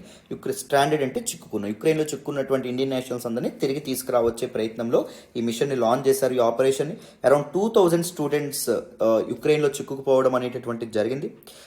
Indian evacuation flights ఏవైతే ఉంటాయో అవి యుక్రెయిన్ యొక్క వెస్టర్న్ నైబర్స్ ఏవైతే ఉన్నాయో చెప్పాను కదా, 4 నైబర్స్, ఒకటి రొమానియా, హంగేరీ, పోలాండ్, స్లోవాకియా. ఈ 4 కంట్రీస్ ఏవైతే ఉంటాయో ఈ 4 కంట్రీస్ నుంచి ఇండియాకి ఈ ఆపరేషన్ గంగా ద్వారా మన ఇండియన్ స్టూడెంట్స్ని తరలించడం అనేటటువంటిది జరిగింది. ఓకేనా, very very important. So clear అయిందని అనుకుంటున్నాను ఈ ఆర్టికల్ కూడా. సో మన నెక్స్ట్ ఆర్టికల్ మాట్లాడదాం, వినండి. ఈరోజు హిందూ అనాలిసిస్లో మనం మాట్లాడుకునే నెక్స్ట్ ఆర్టికల్ చూడండి అమ్మా. Chilika lake area to be off limits for motor boats. Very very important article regarding GS paper 1 geography related article and GS paper 3 environment and ఎకాలజీకి సంబంధించినటువంటి ఆర్టికల్ కూడా ఇది. ఈ ఆర్టికల్ నేను ద హిందూలోని ఢిల్లీ ఎడిషన్లో పేజ్ నెంబర్ 9 నుంచి సెలెక్ట్ చేసుకోవడం అనేటటువంటి జరిగింది. Very important article. డీటెయిల్గా ఈ ఆర్టికల్ని చక్కగా మనం మాట్లాడుకుందాం, వినండి. సో మొదట న్యూస్లోకి ఏమొచ్చింది, ఒడిషా గవర్నమెంట్ రీసెంట్గా ఒక ప్రపోజల్తో ముందుకొచ్చింది. ఏంటా ప్రపోజల్ అంటే to ban movement of mechanised fishing boats in the Mangalajodi area of Chilika lake which is an important haunt of migratory birds. So ఒడిశాలో ఉన్నటువంటి one of the very important brackish water lake that is Chilika lake. Brackish water అంటే ఏంటి? The water which is neither salt water nor fresh water. Fresh water కాదు, salt water కాదు. So మధ్యలో salinity ఉండడం అనేటటువంటిది జరుగుతుంది. సో ఇది చిలికా లేక్. సో చిలికా లేక్లో ఉన్నటువంటి one of the very important area ఏంటి అంటే మంగళజోడి ఏరియా. ఆ మంగళజోడి ఏరియాలో ఫిషింగ్ బోట్స్ తిరగకుండా ఒడిషా గవర్నమెంట్ బ్యాన్ విధించడం అనేటటువంటిది జరిగింది. ఎందుకు బ్యాన్ విధించింది అంటే ఈ సమయంలో చాలా మైగ్రేటరీ బర్డ్స్ ఏవైతే ఉంటాయో, వలస పక్షులు ఏవైతే ఉంటాయో ఈ మంగళజోడి ఏరియాకి రావడం అనేటటువంటి జరుగుతుంది. సో ఈ మెకనైజ్డ్ బోట్స్ పొల్యూషన్, సౌండ్ అనేటటువంటివి క్రియేట్ చేయడం వల్ల ఇవి డిస్టర్బ్ అవుతున్నాయి అని చెప్పి మైగ్రేటరీ బర్డ్స్ ఫ్యూచర్లో రావడం కూడా మానేయొచ్చు, వాటి యొక్క దిశను కూడా మార్చుకోవచ్చు. సో అది లోకల్ బయోడైవర్సిటీ ఏదైతే ఉంటుందో, లోకల్ ఎకోసిస్టమ్ ఏదైతే ఉంటుందో దానికి థ్రెట్గా మారచ్చు అనేటటువంటి ఉద్దేశంతో ఏం చేసింది ఒడిషా గవర్నమెంట్, ఈ మెకనైజ్డ్ ఫిషింగ్ బోట్స్ ఏవైతే ఉంటాయో, మిషన్ ఫిషింగ్ బోట్స్ ఏవైతే ఉంటాయో వాటి మీద బ్యాన్ విధించడం అనేది జరిగింది. సో ఫిషర్ మ్యాన్ మామూలు బోట్స్ ఉపయోగించి ఫిషింగ్ అయితే చేసుకోవచ్చు, అందులో ప్రాబ్లం అయితే ఏం లేదు. Why, what is the plan? It is to provide the birds with an undisturbed ecosystem for 6 months every year. ప్రతి సంవత్సరం 6 నెలల పాటు ఈ మైగ్రేటరీ బర్డ్స్కి ఎటువంటి డిస్టర్బెన్స్ లేనటువంటి ఒక వాతావరణాన్ని అక్కడ క్రియేట్ చేయడం కోసం. అర్థమైందా? క్లారిటీ వచ్చిందని అనుకుంటున్నాను. నెక్స్ట్ చూడండి. సో మరి ఇప్పుడు మనం చిలికా లేక్ గురించి కొన్ని ఇంపార్టెంట్ ఫ్యాక్ట్స్ అనేటటువంటివి తెలుసుకోవాలి. చాలా ఇంపార్టెంట్, మనకి ఎగ్జామ్లో వచ్చి అడిగేటటువంటి అవకాశం ఉంటుంది ప్రిలిమ్స్లో. జాగ్రత్తగా వినండి. So Chilika lake is actually Asia's largest and world second largest lagoon. So ఏషియాలోనే లార్జెస్ట్ అండ్ వరల్డ్లోనే సెకండ్ లార్జెస్ట్ లగూన్ ఏంటి అంటే చిలికా లేక్. ఇంతకీ లగూన్ అంటే అర్థం ఏంటి sir? It is a very important geography term. ఇక్కడ చూడండి, a body of water cut off from a larger body by a reef of sand. ఇక్కడ మీకు పిక్చర్లో మీకు కనిపిస్తుంది. This is larger water body. So ఇది స్మాలర్ వాటర్ బాడీ, అవునా? So larger water బాడీని స్మాలర్ వాటర్ బాడీ ఎలా సెపరేట్ అయింది అంటే ఈ రీఫ్ ఆఫ్ శాండ్. ఈ మధ్యలో ఒక రీఫ్ ఆఫ్ శాండ్ అనేటటువంటిది ఉందా, ఇది రీఫ్ ఆఫ్ శాండ్. అర్థమైందా? సో దీన్ని మనం ఏమంటాం, ఈ స్మాలర్ వాటర్ బాడీని లగూన్ అనేటటువంటి పేరుతో పిలవడం అనేది జరుగుతుంది.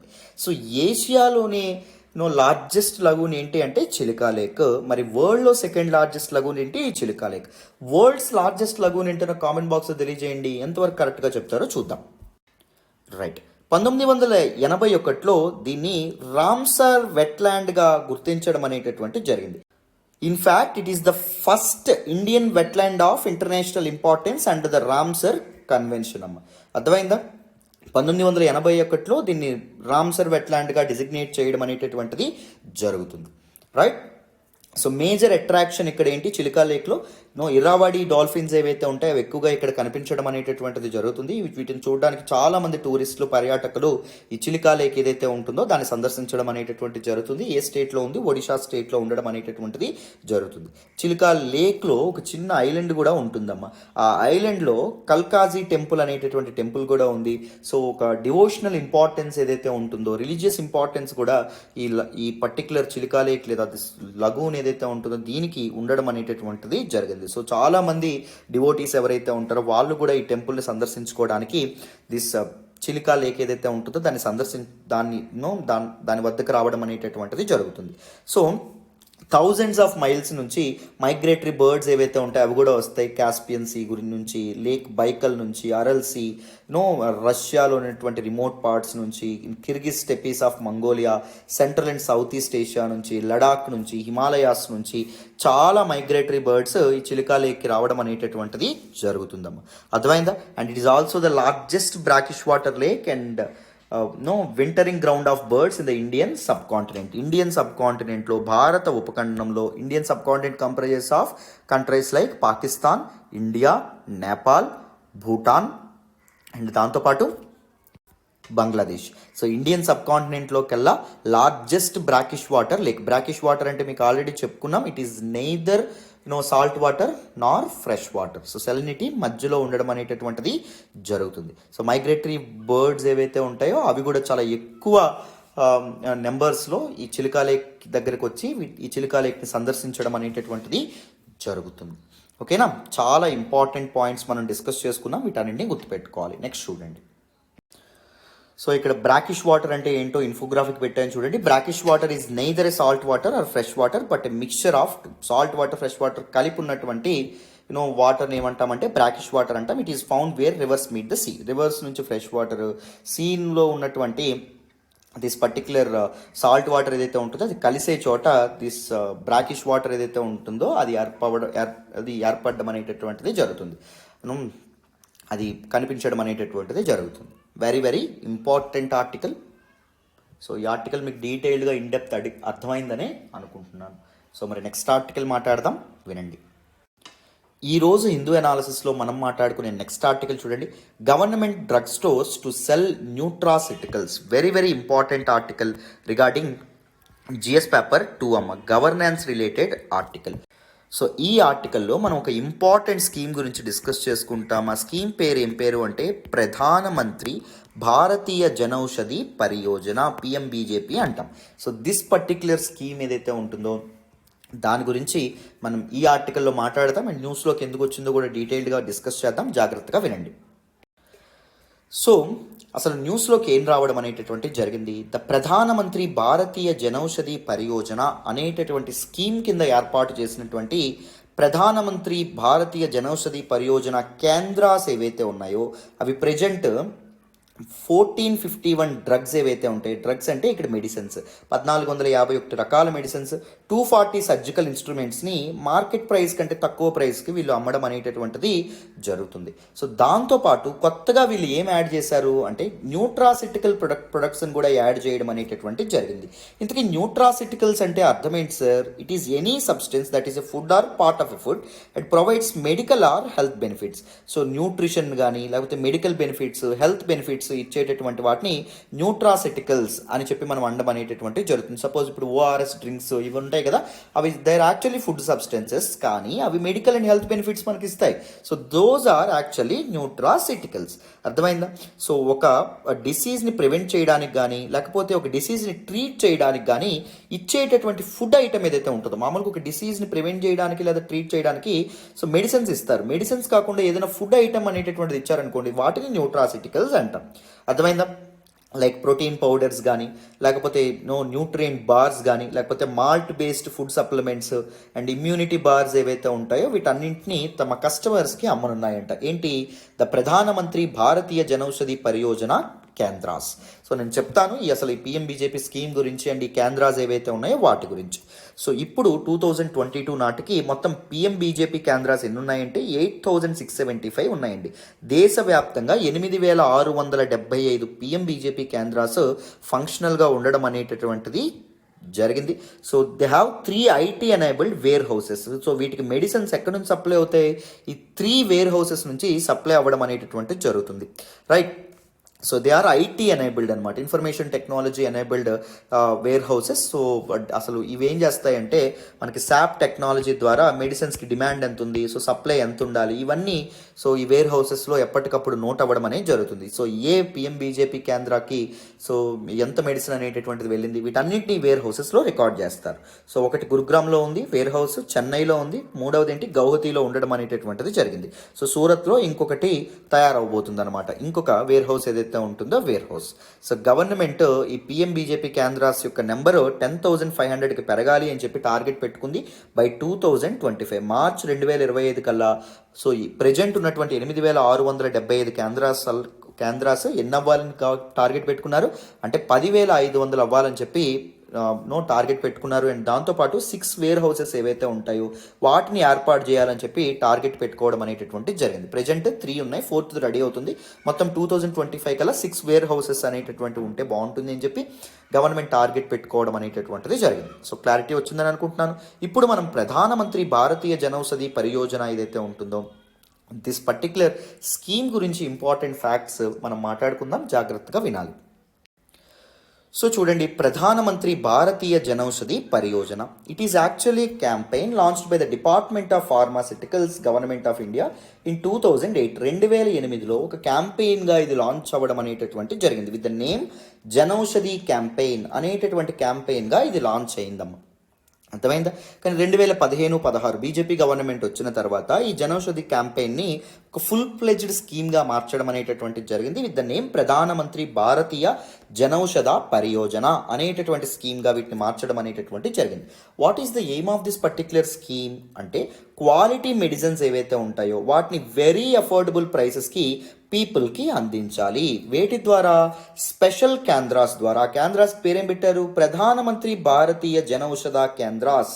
ఈ జనౌషధి కేంద్రాస్ అనేటటువంటి పేరు పెట్టడం అనేది జరిగింది. సో గవర్నమెంట్ ఈ కేంద్రాస్ ద్వారా మెడిసిన్స్ అనేటటువంటివి వెరీ అఫోర్డబుల్ అండ్ చీప్ ప్రైసెస్కి ప్రజలకి అందించడం అనేటటువంటిది జరుగుతుంది. క్లారిటీ వచ్చిందని అనుకుంటున్నాను. That is what the aim of this particular scheme.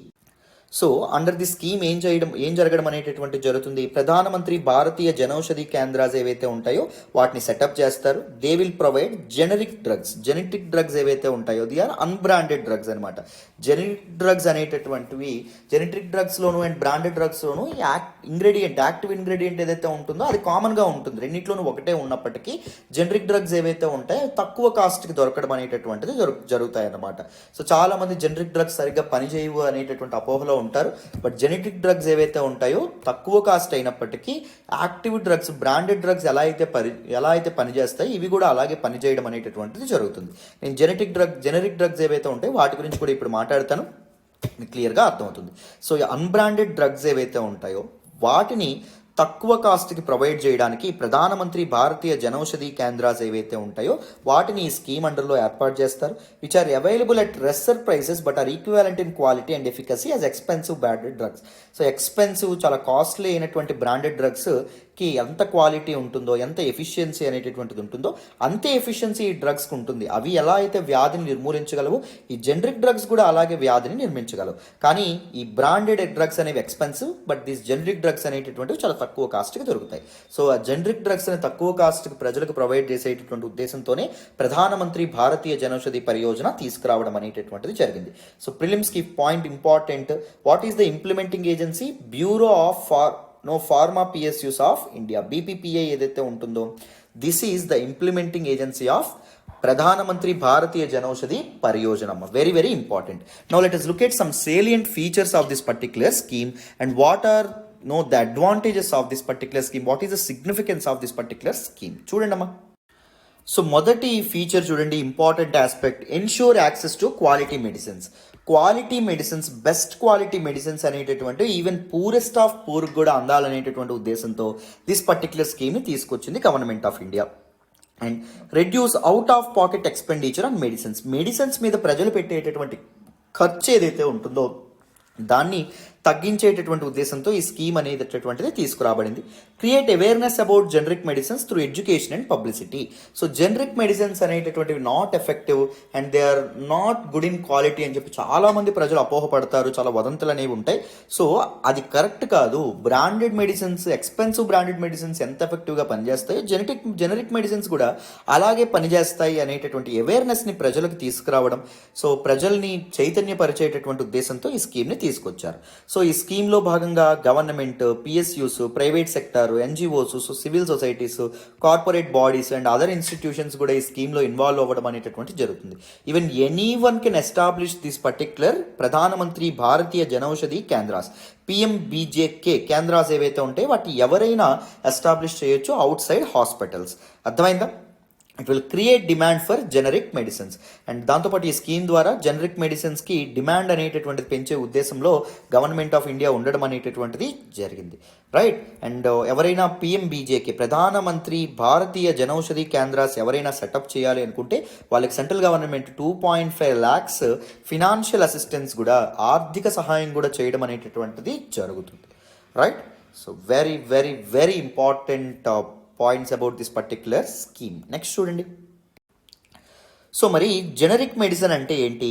Generic medicines are actually unbranded medicines. వాటి మీద ఎటువంటి బ్రాండింగ్ అనేటటువంటిది ఉండదు. They are equally safe. Branded medicines ఎంత సేఫో ఇవి కూడా అంతే safe and having the same efficacy as that of branded medicines. Branded medicines ఒక వ్యాధిని నిరోధించడంలో, ఒక వ్యాధిని పోగొట్టడంలో ఎంత ఎఫిషియెంట్గా అయితే వర్క్ చేస్తాయో అండ్ దీస్ జెనరిక్ మెడిసిన్స్ కూడా అలాగే వర్క్ చేయడం, అంతే ఎఫిషియన్సీతో వర్క్ చేయడం అనేటటువంటిది జరుగుతుంది.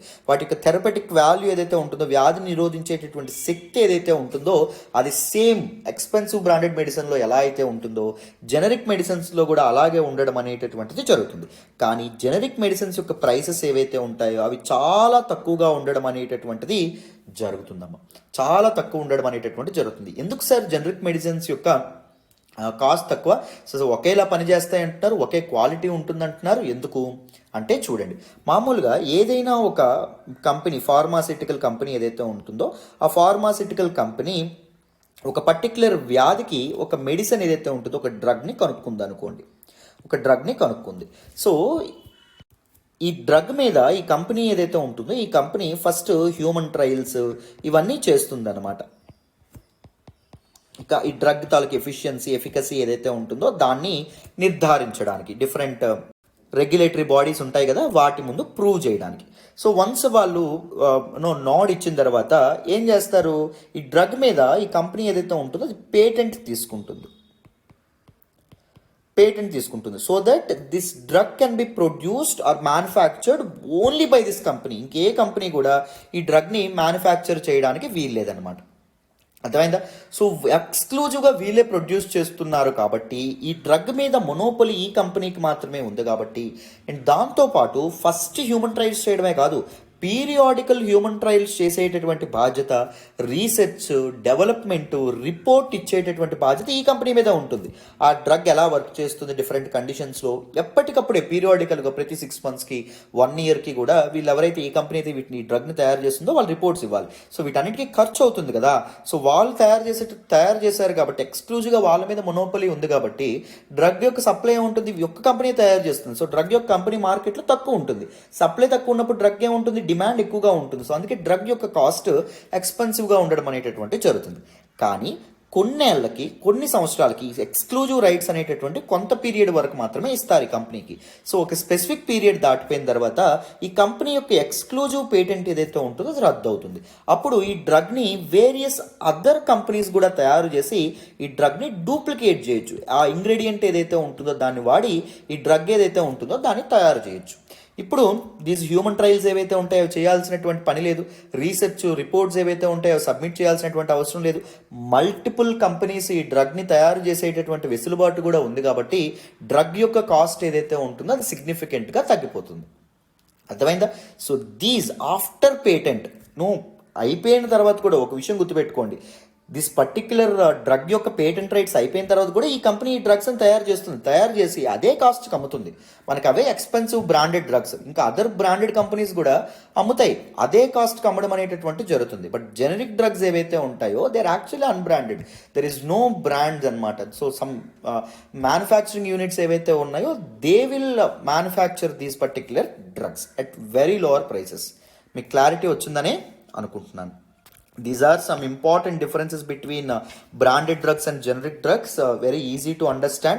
So చూడండి, యాక్టివ్ ఇంగ్రీడియంట్లో అంటే వాడినటువంటి కెమికల్ సబ్స్టెన్స్, డ్రగ్లో వాడినటువంటి కెమికల్ సబ్స్టెన్స్లో ఎటువంటి డిఫరెన్స్ అయినా ఉందా అంటే ఏ డిఫరెన్స్ ఉండదు. సో బ్రాండెడ్ డ్రగ్స్ యొక్క కాస్ట్ ఎక్కువగా ఉంటుంది, జెనరిక్ డ్రగ్స్ యొక్క కాస్ట్ తక్కువగా ఉండడం అనేటటువంటి జరుగుతుంది. ఇన్సూరెన్స్ కవరేజ్ చూసుకుంటే covered if no generic form exist. Generic అంటే ఏంటి అంటే నార్మల్, జనరల్ అని చెప్పి అర్థం, కామన్ అని చెప్పి అర్థం. సో ఒకవేళ ఎటువంటి కామన్ ఇంగ్రీడియంట్ అనేటటువంటిది ఆ డ్రగ్లో లేకపోతే దానికి ఇన్సూరెన్స్ కవర్ అవ్వడం అనేటటువంటిది జరుగుతుంది. ఒకవేళ so and these generic drugs ఏవైతే ఉన్నాయో వీటికి ఇన్సూరెన్స్ ఫుల్ లెంత్ కవర్ అవ్వడం అనేటటువంటిది జరుగుతుంది. అంటే ఈ డ్రగ్ వాడి ఎవరికైనా ఏదైనా అపాయం జరిగితే కంపెన్సేషన్ వాళ్ళు పే చేయాల్సి వస్తుంది కదా కంపెనీ వాళ్ళు. సో ఆ కంపెన్సేషన్ ఇన్సూరెన్స్ కంపెనీస్ ఏవైతే ఉంటాయో అవి భరిస్తాయి అన్నమాట.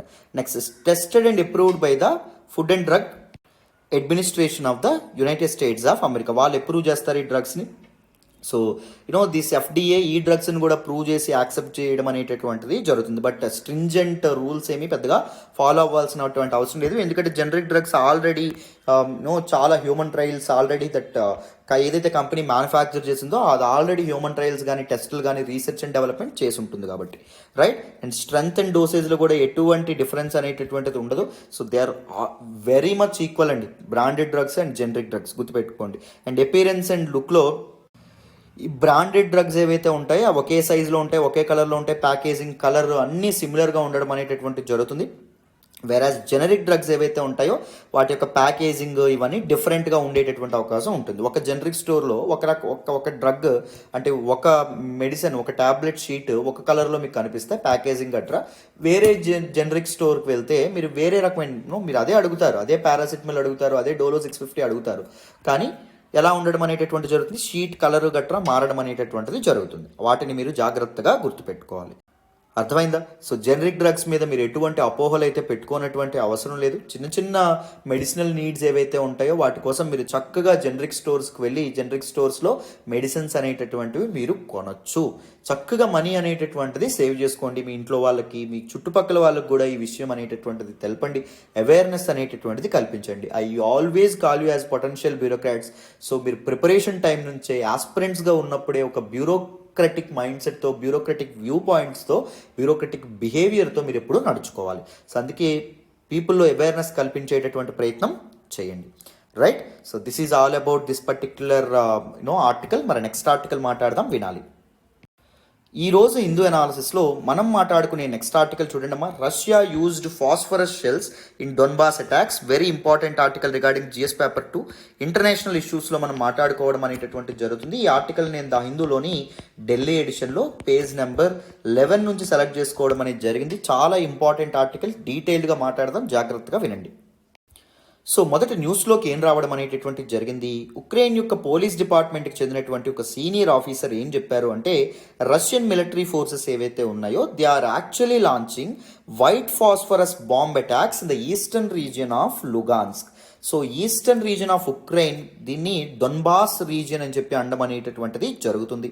సో ఈ డొన్బాస్ రీజియన్ని 2 ఇండిపెండెంట్ రిపబ్లిక్స్గా రష్యా అనేటటువంటిది గుర్తించడం అనేటటువంటిది జరిగింది ఫిబ్రవరి 21వ తారీఖున ఈ సంవత్సరమే. రైట్. సో ఇది చూడండి, యుక్రెయిన్ యొక్క ఈస్టర్న్ పార్ట్. సో ఈ ఎంటైర్ పార్ట్ ఏదైతే ఉంటుందో ఈ ఎంటైర్ పార్ట్ని ఏ పేరుతో పిలవడం అనేటటువంటి జరుగుతుంది, డొన్బాస్ రీజన్ అనేటటువంటి పేరుతో పిలవడం అనేటటువంటిది జరుగుతుంది. దిస్ డొన్బాస్ రీజన్ ఏదైతే ఉందో it is divide into 2 parts. One is actually Donetsk అని చెప్పి అంటాం, రెండవది ఏంటి అమ్మా అంటే లుహాన్స్క్ అని చెప్పి అండం అనేటటువంటిది జరుగుతుంది. సో ఈ లుహాన్స్క్ రీజియన్ ఏదైతే ఉంటుందో ఈ లుహాన్స్క్ రీజియన్లో అంట రష్యన్ మిలిటరీ ఫోర్సెస్ ఏవైతే ఉన్నాయో అవి వైట్ ఫాస్ఫరస్ బాంబ్స్ అనేటటువంటివి సివిలియన్స్ మీద, సామాన్య ప్రజల మీద ప్రయోగించడం అనేటటువంటిది జరుగుతుందంట. సో అది మనకి చెప్తున్నారు.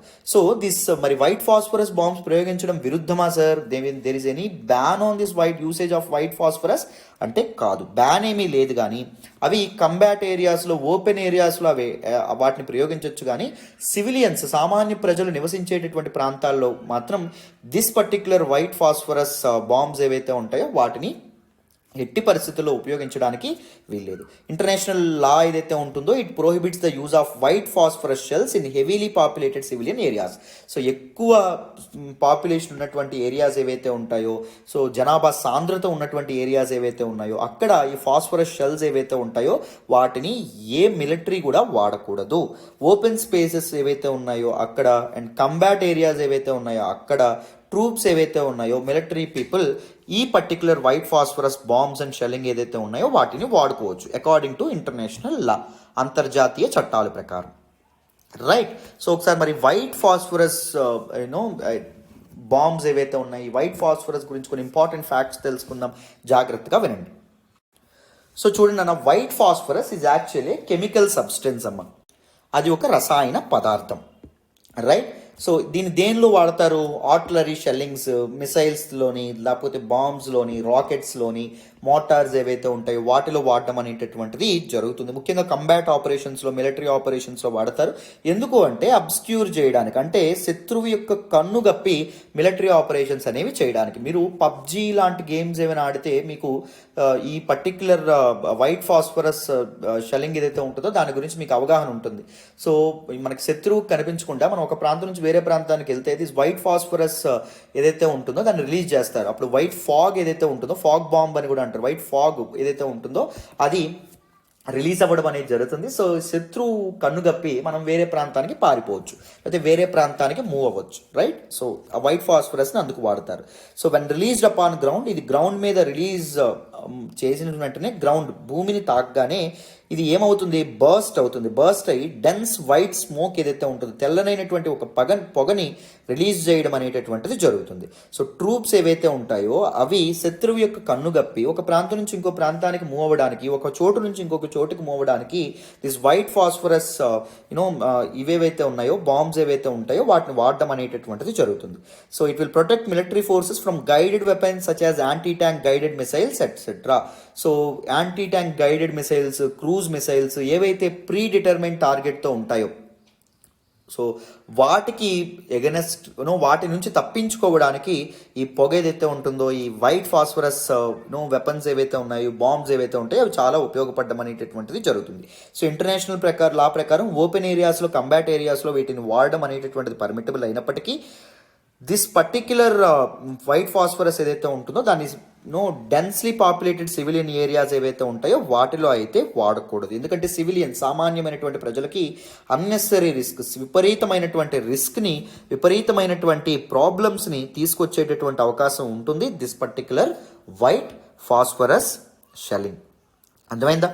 సో మిలిటరీ టార్గెట్స్ ఏవైతే ఉంటాయో, అంటే బంకర్స్ ఏవైతే ఉంటాయో, బంకర్స్కి ఎగనెస్ట్గా కూడా ఈ వెపన్స్ ఏవైతే ఉంటాయో ఈ వెపన్ని వాడతారు. అవతల వ్యక్తుల్ని థ్రెటన్ చేయడానికి కూడా ఈ వైట్ ఫాస్ఫరస్ వెపన్స్ ఏవైతే ఉంటాయో, ఈ వైట్ ఫాస్ఫరస్ బాంబ్స్ ఏవైతే ఉంటాయో వాటిని వాడడం అనేటటువంటిది జరుగుతుంది.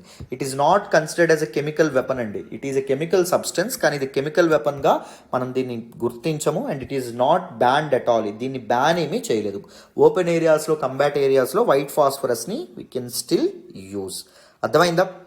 కానీ అన్ని వెపన్స్ మీద ఎలా అయితే రెస్ట్రిక్షన్స్ అనేవి పెట్టారో, ఇంటర్నేషనల్ లా ఎలా అయితే రెస్ట్రిక్షన్స్ పెట్టిందో, even this white phosphorus shells and bombs మీద కూడా, రాకెట్స్ మీద కూడా కొన్ని రెస్ట్రిక్షన్స్ అనేటటువంటివి పెట్టడం అనేటటువంటివి జరిగింది according to the principles of international humanitarian law. So వీటిని ఎలా వాడాలి అంటే కంబాటెంట్స్కి ఒకలాగా, సివిలియన్స్ పై ప్రయోగించేటప్పుడు ఇంకొకలాగా వాడడం అనేటటువంటి జరగాలి. కంబాట్ ఏరియాస్లో వీటిని విరివిగా వాడచ్చు, కానీ సివిలియన్ ఏరియాస్లో ఎలా పడితే అలాగా ఆర్బిట్రరీగా ఈ వైట్ ఫాస్ఫరస్ బాంబ్స్ ఏవైతే ఉంటాయో వాటిని వాడకూడదు. వైట్ ఫాస్ఫరస్ ఏదైతే ఉంటుందో దీన్ని వన్స్ ఇగ్నైట్ చేయగానే ఇది ఆక్సిజన్, వాతావరణంలో అట్మాస్ఫియర్లో ఉన్నటువంటి ఆక్సిజన్ని తీసుకొని, ఆక్సిజన్ అబ్జార్బ్ చేసుకుని, ఆక్సిజన్తో కాంటాక్ట్ అయ్యి ఏం చేస్తుంది? సుమారు 816 డిగ్రీ సెల్సియస్ వరకు టెంపరేచర్ ఏదైతే ఉంటుందో దాన్ని జనరేట్ చేయడం అనేటటువంటిది జరుగుతుంది. అర్థమైందా? సో ఆక్సిజన్ సప్లై నువ్వు కట్ చేసినంత వరకు అది మండుతూనే ఉండడం అనేటటువంటిది జరుగుతుంది. సో వైట్ ఫాస్ఫరస్ ఒకవేళ హ్యూమన్ స్కిన్కి కాంటాక్ట్ అనేటటువంటిది జరిగితే సో ఇంటెన్స్ బర్న్స్, చాలా చర్మం విపరీతంగా మండిపోవడం అనేటటువంటిది జరుగుతుంది. సో బోన్స్ ఏవైతే ఉంటాయో ఫ్లెష్ అంతా కాలిపోయి బోన్ మీద కూడా అది సివియర్ ఇంపాక్ట్ చూపించేటటువంటి అవకాశం ఉంది. సో ఇన్ఫెక్షన్స్ కూడా అది కలగజేయచ్చు. ఏంటంటే దిస్ వైట్ ఫాస్ఫరస్ వెపన్ ఏదైతే ఉంటుందో, బాంబ్స్ ఏదైతే ఉన్నాయో అవి, అండ్ బాడీ ఒకవేళ ఈ కెమికల్ని అబ్జార్బ్ చేసుకుంటే ఇంటర్నల్ ఆర్గాన్స్ కూడా డ్యామేజ్ అయ్యే అవకాశం ఉంటుంది. అండ్ ఫ్యూచర్ జనరేషన్స్ మీద కూడా ఇంపాక్ట్ పడేటటువంటి అవకాశం కూడా ఉంటుంది. అండ్ దాంతోపాటు డిఎన్ఏ ఆల్టరేషన్ కూడా అయ్యేటటువంటి అవకాశం ఉంది. మన జెనెటిక్ మెటీరియల్ ఆల్టర్ అయ్యేటటువంటి అవకాశం ఉంది. అంటే ఒకవేళ ఎక్స్ట్రీమ్ సిచ్యువేషన్కి వెళ్తే these nuclear weapons human skin మీద, హ్యూమన్ ఇంటర్నల్ ఆర్గాన్స్ మీద ఎంత ఇంపాక్ట్ అయితే చూపిస్తాయో అంతే ఇంపాక్ట్ వైట్ ఫాస్ఫరస్ బాంబ్స్ ఏవైతే ఉన్నాయో అవి కూడా చూపించడం అనేటటువంటి జరుగుతుంది. Sometimes this white phosphorus bombs may cause death also. కొన్నిసార్లు చావులకు కూడా కారణమయ్యేటటువంటి అవకాశం ఉంది. ఇదే ఫస్టా సార్ రష్యా మాత్రమే ఈ వైట్ ఫాస్ఫరస్ని యూజ్ చేస్తుందా, లేకపోతే ఎనీ అదర్ కంట్రీస్ ముందు యూజ్ చేశాయంటే ఇజ్రాయిల్ ప్యాలెస్తీనీ కాన్ఫ్లిక్ట్స్లో ఇజ్రాయిల్ ఏదైతే ఉంటుందో అది ప్యాలెస్తీన్ కంట్రోల్లో ఉన్నటువంటి గాజా స్ట్రిప్ మీద కూడా దిస్ వైట్ ఫాస్ఫరస్ని ప్రయోగించడం అనేటటువంటి జరిగింది. సో సిరియన్ సివిల్ వార్లో అమెరికా కూడా దిస్ పర్టిక్యులర్ వైట్ ఫాస్ఫరస్ని ప్రయోగించింది అనేటటువంటి ఆరోపణలు కూడా ఉన్నాయి. బట్ అమెరికా దాన్ని తిప్పి కొడుతుంది, అమెరికా నేనేం ఉపయోగించలేదని చెప్తుంది, అది వేరే విషయం. అండ్ దాంతోపాటు మొన్నటి వరకు 2021 వరకు అమెరికాకి అండ్ దాంతోపాటు తాలిబాన్లకి జరిగినటువంటి యుద్ధంలో United states of America troops కూడా దిస్ వైట్ ఫాస్ఫరస్ ఏదైతే ఉంటుందో దాన్ని ఉపయోగించడం అనేటటువంటిది జరిగింది అనేటటువంటి ఆరోపణలు కూడా ఉన్నాయేమో. So these are some important aspects. So క్లియర్గా డీటెయిల్డ్గా in depth this particular topic కూడా మీకు అర్థమైందని అనుకుంటున్నాను, చక్కగా అర్థం చేసుకోగలుగుతున్నారని అనుకుంటున్నాను. చక్కగా ఈ పీడిఎఫ్ ఏదైతే ఉందో దాన్ని మీరు ఫాలో అయితే మీకు చక్కనైనటువంటి నోట్స్ లాగా కూడా మీకు ఉపయోగపడుతుంది. So you can refer different articles at any point of time, right? So next article మాట్లాడదాం, వినండి. ఈరోజు హిందూ అనాలిసిస్లో మనం మాట్లాడుకునే నెక్స్ట్ ఆర్టికల్ చూడండి. China to face consequences if it helps Russia evade sanctions. Very very important article regarding GS paper 2. Just a development, very simple article, not much important. So మీకు ఈజీగా అర్థమవుతుంది చూడండి.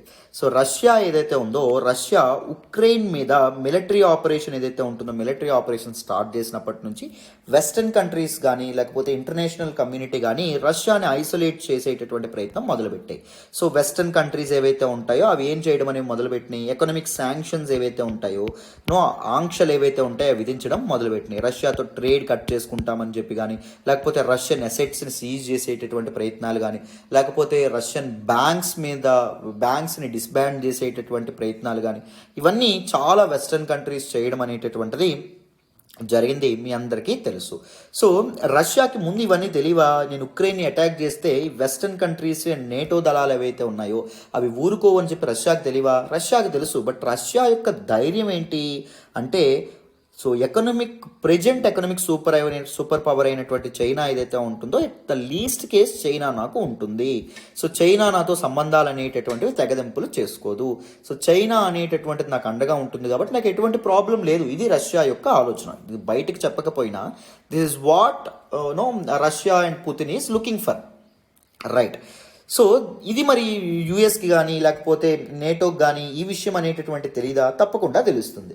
అందుకే యునైటెడ్ స్టేట్స్ ఆఫ్ అమెరికా యొక్క national security adviser అయినటువంటి Jake Sullivan ఈయన ఏం చెప్పడం అనేది జరిగిందో చెప్పుకునే ముందు he's about to meet China's top diplomat and Yang Jiechi అనేటటువంటి ఒక డిప్లొమాట్ని, ఒక దౌత్య సభ్యుడిని, ఒక డిప్లొమాటిక్ అఫీషియల్ని రోమ్లో ఈయన మీట్ అవ్వబోతున్నారు. సో మీట్ అవ్వబోతున్నటువంటి పక్షంలో సో ఈ పర్టికులర్ మీటింగ్లో తప్పకుండా ఏ టాపిక్ అనేది వస్తుంది డిస్కషన్లోకి అంటే రష్యా యుక్రెయిన్ క్రైసిస్ ఏదైతే ఉంటుందో అది తప్పకుండా వస్తుంది. సో మీట్ అయ్యే ముందు so this particular United states of America యొక్క నేషనల్ సెక్యూరిటీ అడ్వైజర్ అయినటువంటి జేక్ సులివాన్ ఏం చెప్పడం అనేటటువంటిది జరిగింది అంటే so China would absolutely face consequences if it helped Moscow evade sweeping sanctions over the war in Ukraine. So Russia Ukraine మీద war ప్రకటించడం this military operation ప్రకటించడం వల్ల రష్యా మీద చాలా ఎక్కువగా ఎకనామిక్ శాంక్షన్స్ అనేటటువంటివి విధించడం అనేటటువంటిది జరిగింది. సో రష్యా ఈ ఎకనామిక్ శాంక్షన్స్ తన మీద పడినటువంటి ఇంపాక్ట్ ఏదైతే ఉంటుందో దాన్ని డైల్యూట్ చేయడానికి చైనాని వాడుకోవడానికి అంటే బ్యాక్ ఫిల్ చేసేటటువంటి అవకాశం ఉంటుంది. అంటే వెనక నుంచి వాళ్ళిద్దరూ కలిపి నెగోషియేట్ చేసుకొని సో యుక్రెయిన్ ట్రేడ్ ఆపేస్తే నాకు చైనా ఉంది, చైనాతో ట్రేడ్ పెంచుకుంటాను. ఇప్పుడు చైనా దానికి సపోర్ట్ చేసింది అనుకోండి, మరి వీళ్ళు ఇప్పుడు వెస్ట్ కానీ లేకపోతే అదర్ ఇంటర్నేషనల్ సూపర్ పవర్స్ వేసినటువంటి శాంక్షన్స్ ఏవైతే ఉన్నాయి శాంక్షన్స్కి అర్థం ఏంటి? అర్థం లేకుండా పోతుంది కదా. సో అందుకే ఇతను ఏం చెప్పడం అనేటటువంటి జరిగిందంటే ఒకవేళ చైనా ఈ విషయంలో రష్యాకి సపోర్ట్ చేసినట్టయితే చైనా మీద సివియర్ యాక్షన్స్ అనేటటువంటి ఉంటాయి. చైనా సివియర్ కన్సిక్వెన్సెస్ని ఫేస్ చేయాల్సినటువంటి అవకాశం ఉంటుంది అనే విధంగా మనకి ఇక్కడ యుఎస్ నేషనల్ సెక్యూరిటీ అడ్వైజర్ ఎవరైతే ఉన్నారో ఆయన చెప్పడం అనేది జరిగింది. We are communicating directly and privately to basic మేము చైనాతో డైరెక్ట్గా మాట్లాడుతున్న సంప్రదింపులు అండ్ బ్యాక్ ఛానల్ డైలాగ్ ఏదైతే ఉంటుందో అంటే బ్యాక్ ఛానల్ ప్రైవేట్ డిస్కషన్స్ ఏవైతే ఉన్నాయో అవి కూడా మేము చేయడం అనేటటువంటిది జరుగుతుంది. And there will be absolutely be consequences for large scale sanctions. So sanctions అనేటటువంటివి పెంచుతాము. కాన్సిక్వెన్సెస్ చాలా తీవ్రంగా ఉంటాయి ఎప్పుడు ఒకవేళ evasion efforts or support to Russia to backfill them. So ఈ శాంక్షన్స్ ఏవైతే ఉన్నాయో ఈ శాంక్షన్స్ యొక్క ఇంపాక్ట్ రష్యా మీద ఈ శాంక్షన్స్ యొక్క ఇంపాక్ట్ డైల్యూట్ చేసేటటువంటి ప్రయత్నం ఒకవేళ చైనా చేస్తే, రష్యాకి హెల్ప్ చేయడానికి వెళ్తే మాత్రం చైనా మీద సివియర్ ఇంప్లికేషన్స్ అనేవి ఉంటాయి, కాన్సిక్వెన్సెస్ ఉంటాయి అనే విధంగా ఈయన చెప్పడం అనేటటువంటిది జరిగింది. సో క్లారిటీ వచ్చిందని అనుకుంటున్నాను. Very important article. So this is all about today's the Hindu analysis అమ్మ. ఈరోజు అన్ని ఆర్టికల్స్ మీకు చాలా చక్కగా అర్థమైనాయి అని అనుకుంటున్నాను. సో చక్కగా మన హిందూ అనాలిసిస్ ఫాలో అవుతూ ఉండండి. మీకు చాలా విషయాలు కూలంకషంగా, కాంప్రహెన్సివ్గా, డీటెయిల్డ్గా, ఇన్ డెప్త్ తెలియడం అనేటటువంటిది జరుగుతుంది. ఓకేనా? మళ్ళీ నెక్స్ట్ హిందూ అనాలిసిస్లో కలుద్దాం. అంటిల్ దెన్ బాయ్ నాన్న. And thank you so much for all the support and all the love so far. Thank you so much. So మళ్ళీ నెక్స్ట్ హిందూ అనాలిసిస్లో కలుద్దాం. బాయ్ అమ్మా.